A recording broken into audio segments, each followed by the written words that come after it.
Okay, everybody, so we're going to start at the top of the song, and basically what I'll do is I'll play just the very intro, which has that main riff, and then I'll show you what I'm doing, because that main riff happens pretty much the entire time, with a small exception. So this is basically just that intro which outlines that main riff.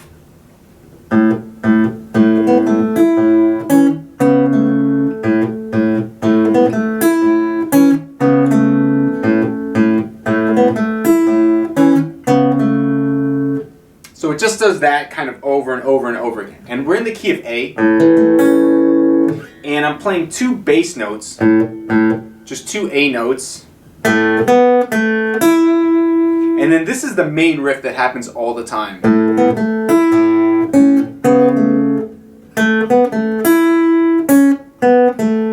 So we're basically playing 2, 4, and 2 on the G string, and then playing 5 on the B string, and then 2 on the B, and then 4, 2 on the G. Like that. And what we're doing when we begin that part, I'm playing a bass note, low A bass note. And right after that 5, I play another bass note. And then in addition to this second fret on the B string, I'm kind of barring the second fret, and I'm playing second fret on the D and the B, kind of staggered. And then I'm doing the same thing on the 4th fret. When I play the 4th fret G string, I'm also playing the 4th fret on the A string. And then I kind of get rid of my pinky and replace it with my first finger on the 2nd fret. So that's...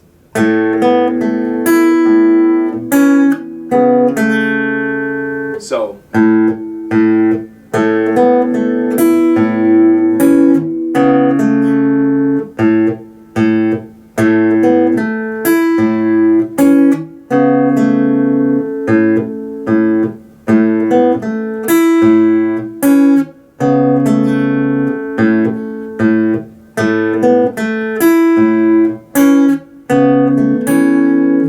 And then the next time we do it, it has that little, there's only one little thing that changes. So once we're here on 4 and 4, we lift off our pinky and we get that 2nd fret on the G string, and then we go back to the double stop, 2nd fret D, 2nd fret B.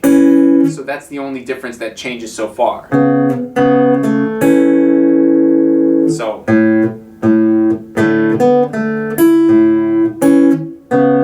that's the first time. Then the next time,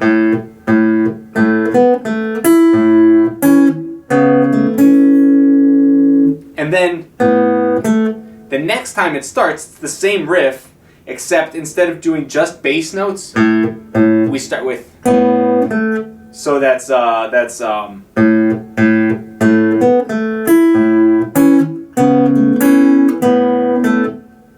So that's after we play open A and 4th fret G string down to 2nd fret G string. So that's, and then the riff. And then after that riff, once we get to the bar on the 2nd fret, we play those 2 notes, D and B strings, and then we play the G string in between. And then we play low A and B string together. So.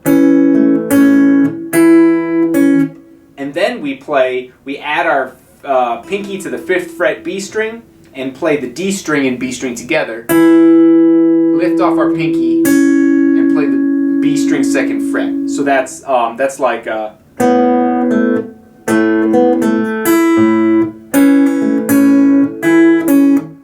one more time.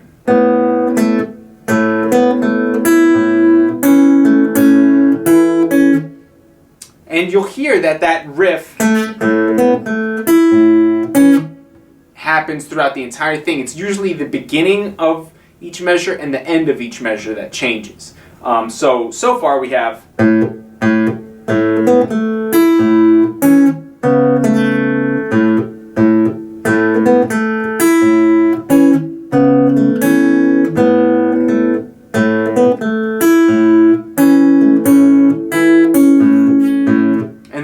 And the next part is the same as the beginning, the same as the first one. So, and then from there,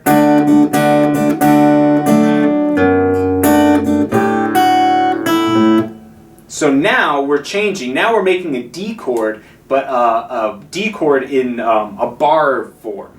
So we're barring the 2nd fret, and then we're putting our pinky, 5th fret A string, and then 4th fret, and then 2nd fret underneath our bar, and then middle finger on 3rd fret, and then 1st string is underneath our bar. So 5, 4, 2, 3, 2. And we're playing. And for that part, we're ignoring the 4th string. The 4th string is going to come in a second, but our thumb is playing the A string, and our fingers are playing the top 3 strings. And we're playing like that. So we're playing all 4 strings, followed by just the top 3. All 4, followed by the top 3, and then all 4 again. So there's 3 bass notes.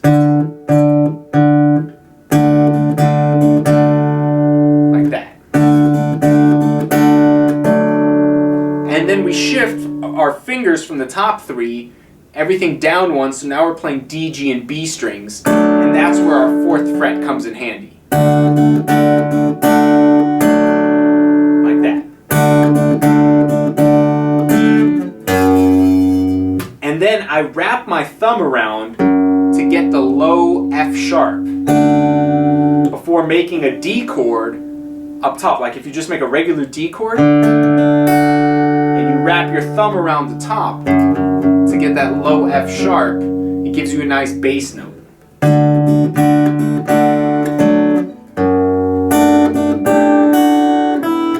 And then so I play that bass note, and then I play the D chord, just the top 3 strings by themselves. And then I add my pinky to the 1st string, so now I'm playing 2, 3, 3. And then I add an A bass note to that.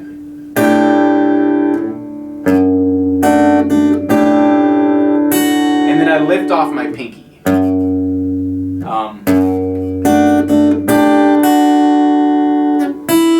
And then I play just an open E. So that's.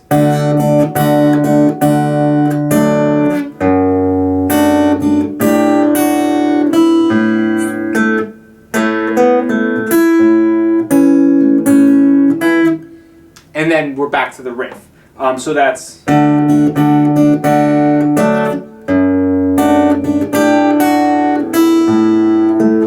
And so after that, I play the low A to start the riff again. And then instead of a 2nd A bass note, I'm playing A on the 2nd fret G string. And then the riff. And then I'm playing basically the same thing as I did in the 3rd measure, where I play the bar on the 2nd fret, the D and B strings, followed by the G in the middle, and then the A and the B, and then the D and the B with my B string on the 5th fret. Like that. So that's.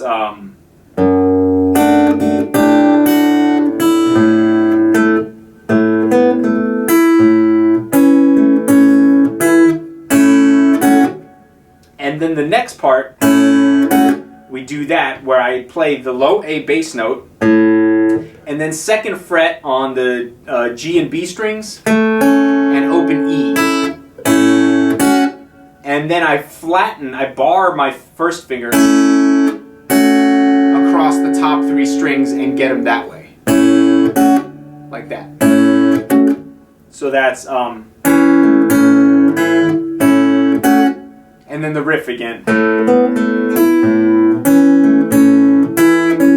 And then the rest of the riff is identical to the third measure. So that's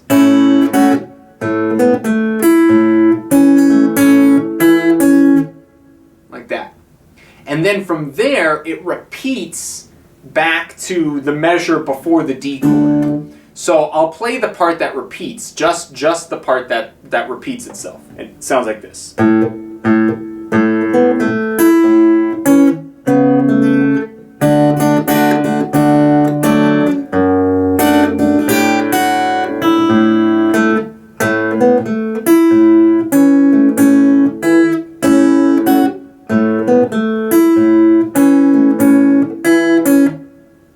So what I just played, those 4 measures, those repeat again.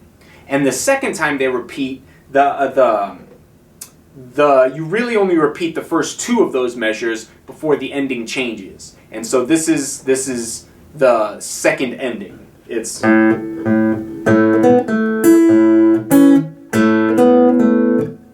so it's literally just the same riff again, except the very end of the riff is just 2, 4, 2 on the G string. But the rest of the riff is pretty much the same.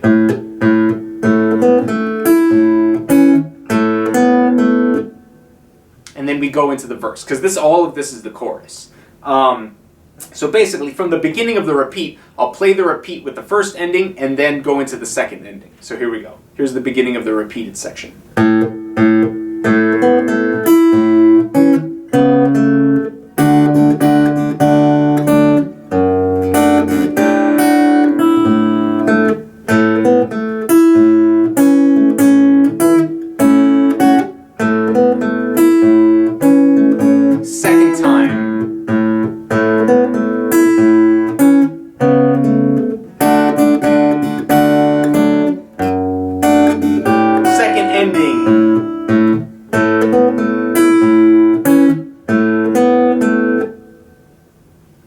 And that's basically it. So that's the repeated section with the first ending and the second ending. And the part that comes before the repeated section is those first 3 measures. And the first measure you can repeat however many times you want as sort of like an introduction. This, you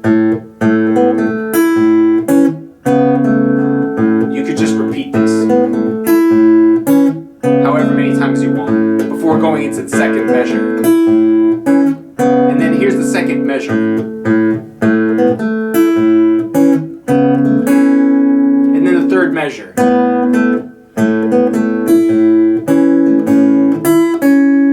And now into the repeated section. And then, right? So I'll play the whole thing, the intro, the first measure I'll play 3 times. And then I'll do the second measure and the third measure, and then starting on the 4th measure is where everything repeats. And so I'll play all the way until the second ending, and then after that is where the verse starts. So I'll play the whole first section, everything I talked about so far. Here we go.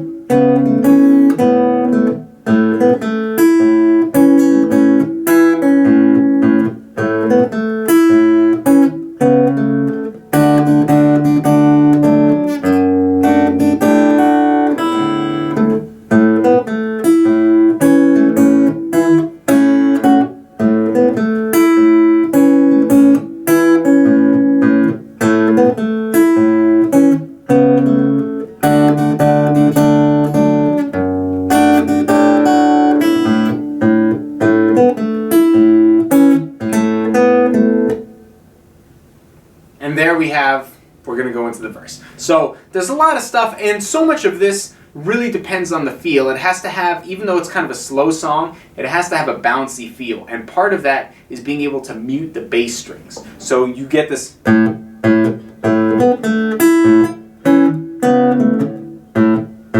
Not.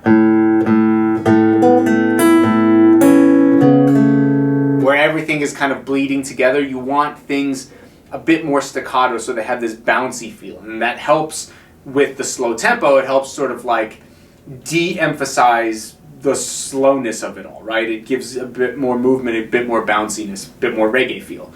So get that under your fingers, and now we're going to change to a different riff for the verse. So stick around.